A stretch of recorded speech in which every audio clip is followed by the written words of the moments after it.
ಇದು ಬುಧ ಗ್ರಹ, ಸೂರ್ಯನಿಗೆ ಅತ್ಯಂತ ಹತ್ತಿರ ಇರುವ ಗ್ರಹ. ಇದು ಸೌರಮಂಡಲದ ಅತ್ಯಂತ ಸಣ್ಣ ಗ್ರಹವಾಗಿದ್ದು ಬಹಳ ವೇಗವಾಗಿ ಸೂರ್ಯನ ಸುತ್ತ ತಿರುಗುತ್ತದೆ. ಇದು ಶುಕ್ರ ಗ್ರಹ, ಸೂರ್ಯನಿಂದ ಎರಡನೇ ಗ್ರಹ. ಇದು ಭೂಮಿಗೆ ಹತ್ತಿರವಾದ ಗ್ರಹಗಳಲ್ಲಿ ಒಂದು ಮತ್ತು ಬಹಳ ಉಷ್ಣವಾಗಿರುವ ಗ್ರಹ. ಇದು ಭೂಮಿ. ಸೂರ್ಯನಿಂದ ಮೂರನೇ ಗ್ರಹ. ಇಲ್ಲಿ ನೀರು, ಗಾಳಿ ಮತ್ತು ಜೀವಜಾಲ ಇದೆ.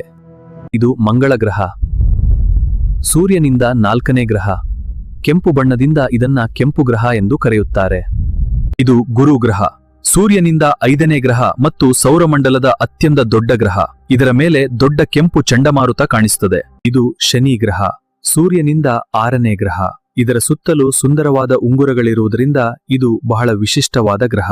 ಇದು ಯುರೇನಸ್ ಗ್ರಹ, ಸೂರ್ಯನಿಂದ ಏಳನೇ ಗ್ರಹ.